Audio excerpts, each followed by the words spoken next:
வெஜ்ஜா நான்வெஜ்ஜா அப்படின்னு சந்தேகப்படுற மாதிரி இருக்கும். வீட்டில் உள்ளவங்க விரும்பி கேட்டு வாங்கி சாப்பிடுவாங்க. ஒரு தடவை செஞ்சு கொடுத்தீங்கன்னா டெய்லி செஞ்சு தாங்கன்னு கேட்பாங்க. இந்த டேஸ்ட்டுக்கு நம்மளே அடிமையாகிருவோம். வெறும் நம்ம வீட்டில் இருக்கக்கூடிய ஒரு சில காய்கறிகளை பயன்படுத்தி இதை சுலபமான முறையில் எப்படி செய்யுதுன்னு பார்க்கலாம் வாங்க. வெல்கம் டு சல்காஸ் கிச்சன். இப்போ நம்ம செய்கிறதுக்காக 2 கேரட்டை இந்த மாதிரி துருவி எடுத்துக்கோங்க.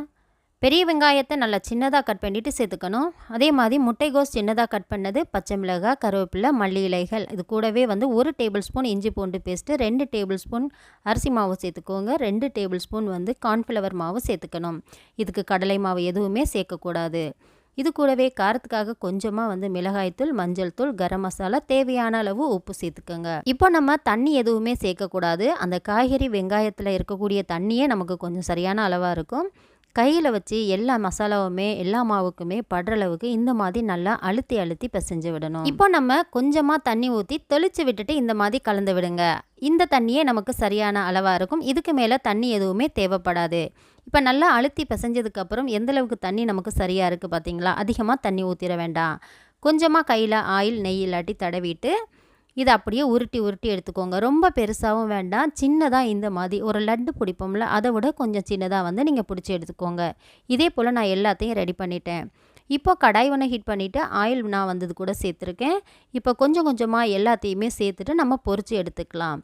போட்ட உடனே நம்ம கிண்ட வேண்டாம். அதுக்கப்புறமா கொஞ்சம் ஒரு 2 நிமிஷம் விட்டதுக்கப்புறமா திருப்பி போட்டு இதே போல் மிச்சம் இருக்கக்கூடிய எல்லாத்தையுமே சேர்த்து நீங்கள் பொரித்து எடுத்துக்கோங்க. இது எல்லாத்தையுமே பொரிக்கும்போது அடுப்பை நல்லா சிம்மில் வச்சுட்டு பொரித்து எடுத்திங்கன்னா கலர் மாறாமல் வரும். கடாய் ஹீட் பண்ணிவிட்டு 4 டேபிள் ஸ்பூன் ஆயில் விட்டுக்கோங்க. 1 டேபிள் ஸ்பூன் பூண்டு நல்லா சின்னதாக கட் பண்ணிவிட்டு சேர்த்துக்கோங்க. அதே மாதிரி இஞ்சியும் 1 டேபிள் ஸ்பூன் கட் பண்ணிவிட்டு சேர்த்துக்கிட்டேன். பெரிய வெங்காயத்தை நல்லா நீட்டாக கட் பண்ணிவிட்டு சேர்த்துக்கிட்டேன். ரொம்ப வேக வைக்க வேண்டிய அவசியம் இல்லை. குடைமிளகாய் பாதி இந்த மாதிரி மீடியம் சைஸில் கட் பண்ணி சேர்த்துக்கோங்க. இது எல்லாத்தையும் சேர்த்து நல்லா கலந்து விட்டுட்டு கொஞ்சமாக மல்லி இலைகள் சேர்த்துக்கிட்டு நீங்கள் விருப்பப்பட்டால் இதுக்கு பச்சை மிளகாய் கூட சின்னதாக கட் பண்ணிவிட்டு சேர்த்துக்கலாம். கொஞ்சமாக உப்பு சேர்த்துக்கோங்க. மிளகாய்த்தூள், மஞ்சள் தூள், கரம் மசாலா இது எல்லாத்தையுமே சேர்த்துக்கணும். இப்போ இது எல்லாத்தையும் நல்லா கலந்து விட்டுட்டு ஒரு 3 டேபிள் ஸ்பூன் டொமேட்டோ சாஸ், அது கூடவே சோயா சாஸ் ஒரு 2 டேபிள் ஸ்பூன் ஊற்றிட்டு அடுப்பை நல்லா சிம்மில் வச்சுக்கோங்க. ஹையில் வைக்க வேண்டாம். இப்போ இது எல்லாமே ரொம்ப நேரம் வேக வேண்டிய அவசியம் இல்லை. இந்த டைமில் ஒரு 3 டேபிள் ஸ்பூன் கார்ன்ஃப்ளவர் மாவுக்கு ஒரு 50 ml தண்ணி ஊற்றி அதை நல்லா கலந்து வச்சுருக்கேன். நல்லா கரைச்சதுக்கப்புறமா இது கூட சேர்த்துட்டு இன்னும் கூட ஒரு 25 ml நம்ம தண்ணியை சேர்த்துக்கலாம். சேர்த்துட்டு அடுப்பை நல்லா சிம்மில் வச்சுருங்க.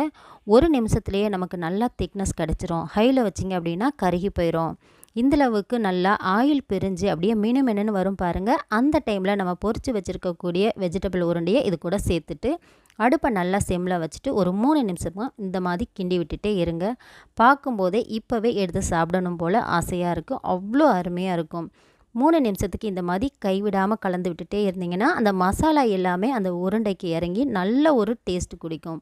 இதே போல் கண்டிப்பாக ட்ரை பண்ணி பாருங்கள். இது வரைக்கும் நீங்கள் இதே போல் ட்ரை பண்ணியிருக்க மாட்டீங்க. சிக்கன், மட்டன் எல்லாமே தோற்று போகும். இனிமேல் இதை தான் செஞ்சு தாங்க அப்படின்னு கேட்குற அளவுக்கு டேஸ்ட் அருமையாக இருந்துச்சு.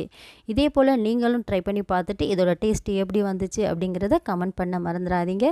இது போல் இன்னும் இன்ட்ரெஸ்டிங்கான வீடியோவோட நெக்ஸ்ட் டைம் பார்க்கலாம். ஸோ அது வரைக்கும் பாய்.